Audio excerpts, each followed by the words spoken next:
My name's Jake, and I live on a small but beautiful piece of land just on the edge of town. It's not much to most people. A few acres of grassy fields, a weathered red barn, some rusting fencing. But to me, it's everything. It's peace. After years of working around noise, traffic, and deadlines, this quiet corner of the country lets me breathe. My routine is simple. Wake up with the sun, tend to my chickens, fix up what needs fixing, and admire the view from the porch with my coffee in hand.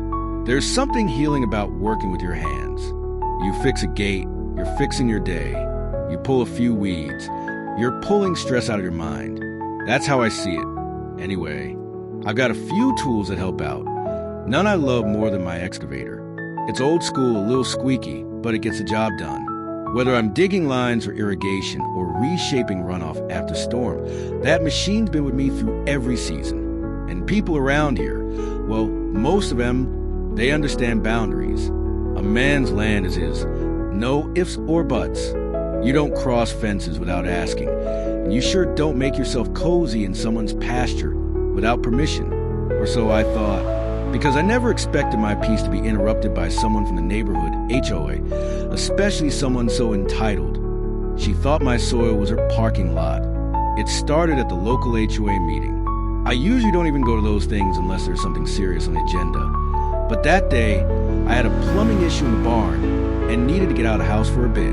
I figured I'd show my face, cast my votes, and be back before dinner. That's when I met her. Blonde bob, oversized sunglasses indoors, bright floral dress even though it was 65 degrees in the shade. You know the type. She introduced herself with a tight-lipped smile. I'm Sandra, HOA board member. Maybe we should talk about your fences sometime. I brushed it off at first. Maybe she meant well. Maybe she was just unaware that my land wasn't her concern. See, my farm backs up to a residential community that formed long after I bought the property. Their fences hit my line, not the other way around. Most folks respected that, but Sandra clearly didn't understand or didn't care.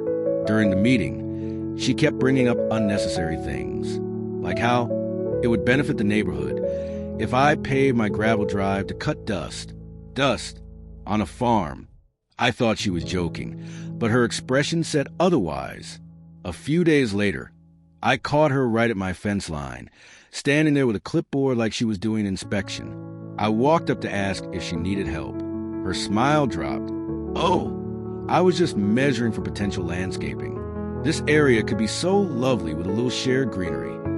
I told her, politely, that this land was private property, and she was welcome to enjoy the view from her side. She laughed. Oh, don't be so rigid. You got so much space. A little community access shouldn't bother you. That's when I had a feeling this wasn't the last time I'd see Sandra, or her clipboard. I just didn't know yet how far she'd take it. It was a crisp Tuesday morning, same as any other. The sun was barely stretching over the treetops when I stepped outside with a mug of coffee in one hand and a plan in mind for the day. First up, digging a trench to fix a drainage issue behind the barn. I rounded the barn, heading toward the pasture, and that's when I saw it. Right there, parked on my private property, a shiny silver Mercedes, sitting bold as daylight beside my tool shed. No note, no call, just there. At first, I thought maybe someone broke down, or it was some delivery gone wrong. But no, when I walked closer, I recognized the floral pattern seat cover through the windshield. It was hers, Sandra, the HOA Karen with the clipboard and the big opinions. The woman who had, just days earlier, tried to assess my fence. I pulled out my phone and dialed her number. She picked up after 2 rings. Oh, hi. Yes, I figured you wouldn't mind. We had a book club down the street, and there just wasn't enough parking. Your space looked open. I paused, not because I didn't have words, but because I knew if I spoke the first ones that came to mind, it wouldn't be polite. So I kept calm. I told her firmly, Sandra, this is private land. This isn't an extra lot for events. That area by the shed is off limits to everyone but me. Next time, you ask or you don't park here. She let out this short, fake laugh. You've got acres. Come on. It's not hurting anything. You country folks get so territorial. Click. I ended the call. I spent the rest of the morning trying to focus on my work. But every time I walked past that car gleaming in the sun, it burned me a little more. A boundary had been crossed. Not just a physical one, but a personal one. I gave her the benefit of the doubt once. After this, next time that car showed up, it wouldn't just sit pretty by the barn. I wish I could tell you Sandra got the message loud and clear, and that her little stunt with the car was a one-time thing. But no, just 2 days later, I found not one but 2 cars parked by my shed, bumper to bumper like it was a weekend garage sale. No permission, no calls, just tractors swapped for Toyotas. This time it wasn't just Sandra's car either. I recognized one of them as belonging to that talkative lady from the book club who once asked me if goats made good petting animals for community events. I called Sandra again. No answer. Texted her. Nothing. So I went old school, printed out a bright red sign. Private property. Absolutely no parking. Trespassers will be towed. I posted it right at the spot they've been parking. Clear as day. And to be extra sure, I put up temporary chain rope fencing around the area using old posts and some wire.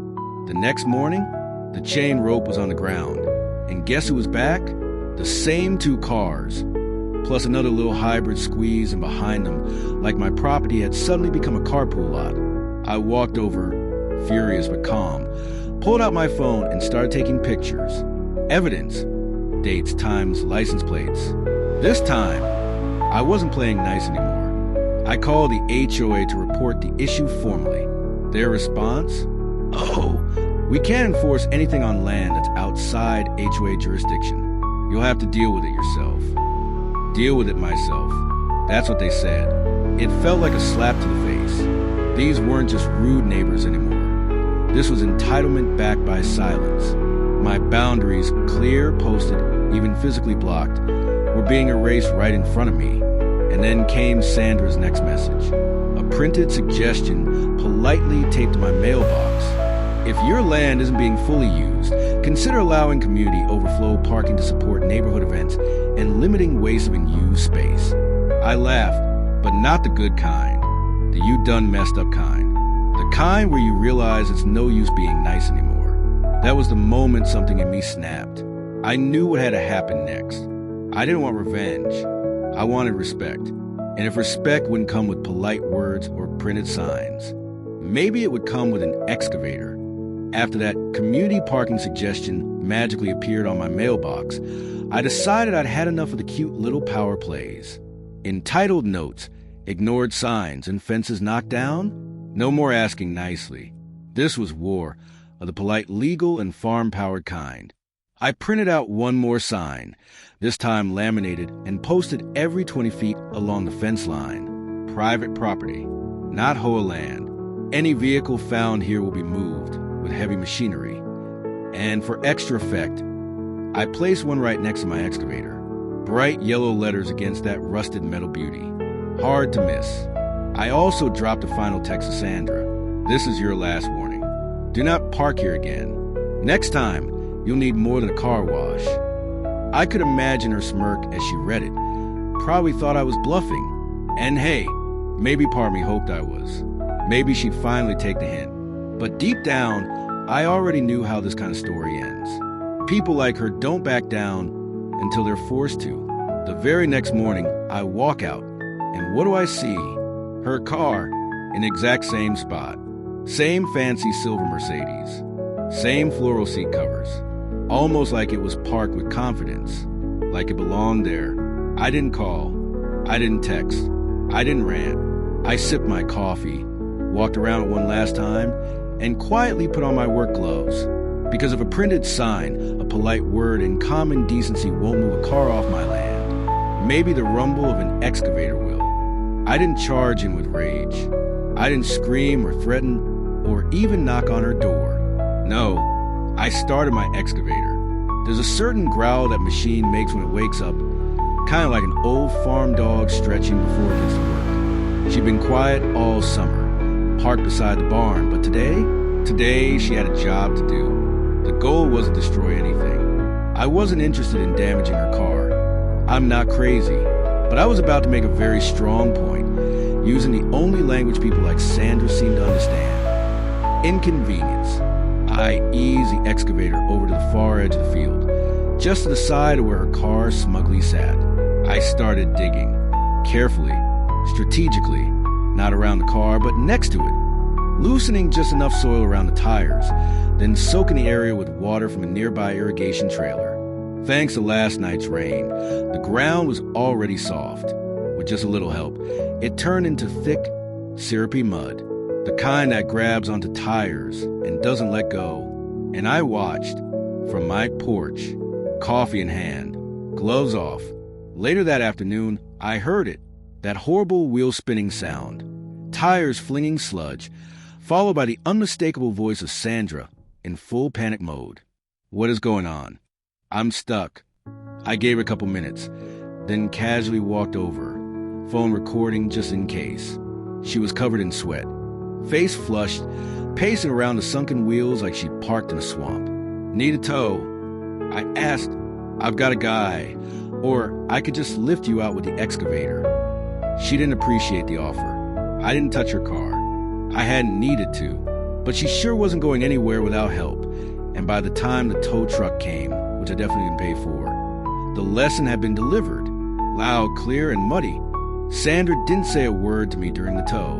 Not one. She stood there, arms crossed, watching as mud flung onto the tire wells in her shiny paint. The tow truck driver, bless him, kept asking if she wanted extra traction matting because her car looked expensive. I just sipped my coffee and offered my usual. Farm roads can be unpredictable. Later that day, I got an email, not from Sandra, but from the HOA. Turns out she filed a complaint, claimed I had deliberately altered the terrain to entrap community vehicles. Said she was considering legal action for creating hazards on what she called shared land. Now, let me be clear. My land was purchased years before the HOA was even a twinkle in this neighborhood's eye.